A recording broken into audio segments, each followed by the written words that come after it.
Hi everyone! In this video, I'm going to show you how to effectively integrate quotations into your writing using a simple method called the quote sandwich. So what is the quote sandwich and why does it matter? Well, quotes add value to your writing. They provide evidence, credibility, and different perspectives to support your argument.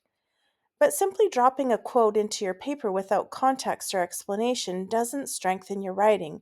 It can actually weaken it. That's where the quote sandwich comes in. This method helps you introduce, use, and explain quotes effectively. Think of a sandwich. It has multiple layers, right? In the quote sandwich, there are 4 key ingredients. 1. The lead-in sentence. 2. The quote itself. 3. The in-text citation. And 4. The explanation or reasoning. Let's break it down step by step. So first, the lead-in sentence. A quote should never stand alone.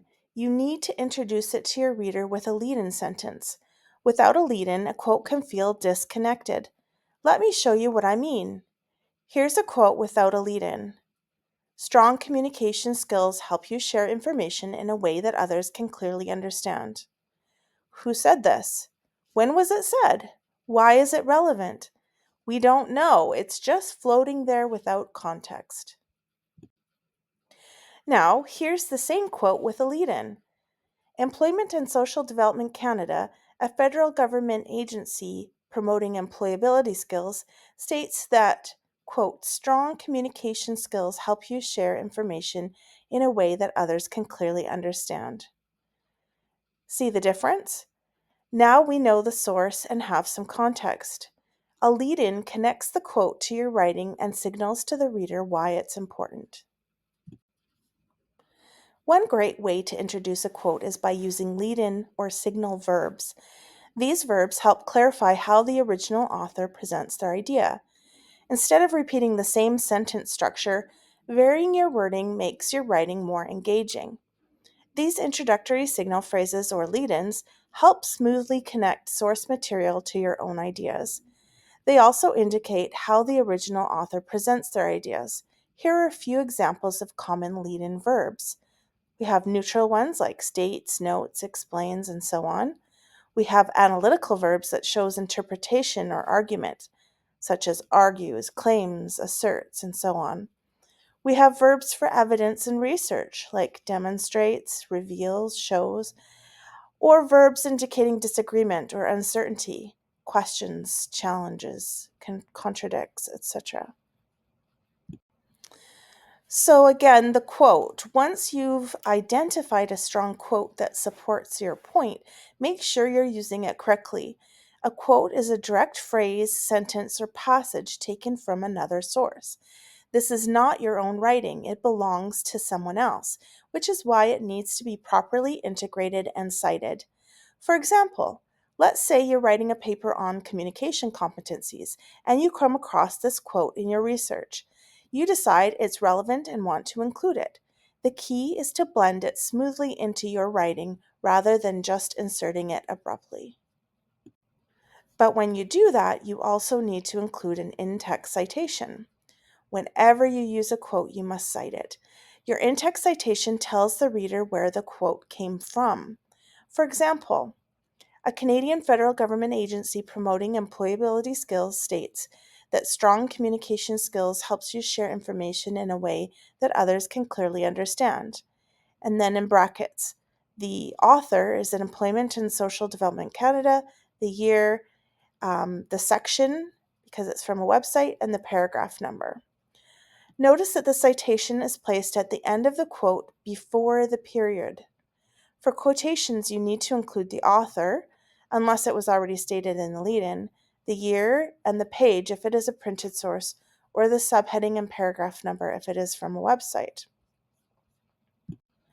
So there's 2 ways you can do it. You can put all of the information in the brackets at the end, or you could include the author and year up front as part of the lead-in statement. So for example, this, Employment and Social Development Canada 2024, a Canadian federal government agency promoting employability skills states that, and so on the quote, And then description of the skills, paragraph 3.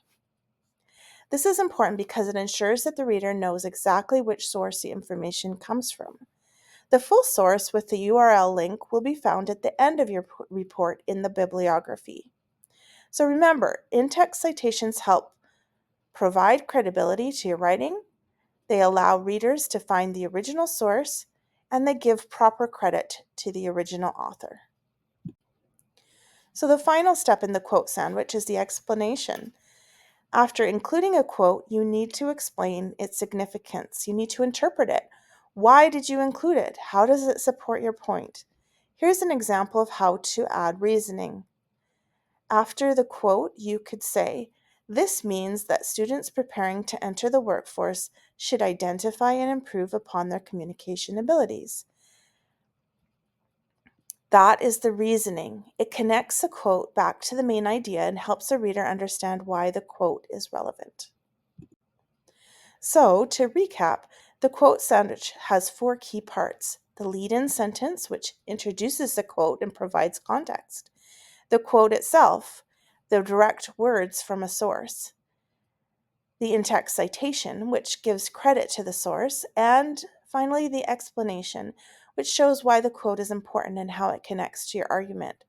When all 4 parts are included, your writing flows smoothly and your quotes strengthen your argument instead of feeling dropped in randomly.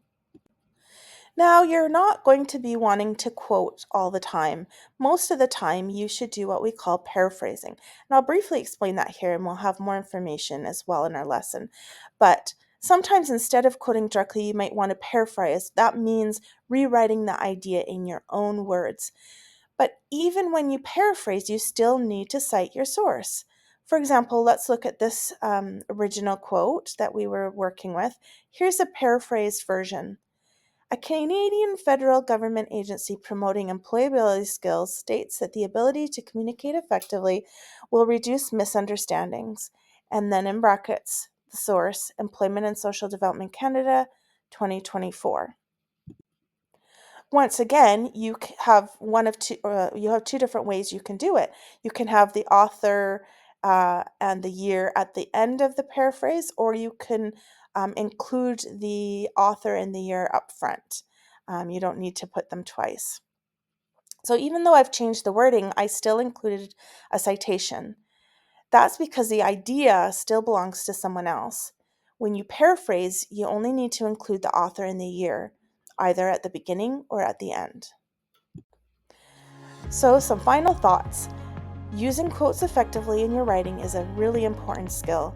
The quote sandwich method makes it simple. Introduce the quote, present the quote, cite the quote, and explain its relevance. And remember, paraphrasing is another great option, but it still requires citation. Here's an example of what your bibliography sheet at the end would look like with all of the details.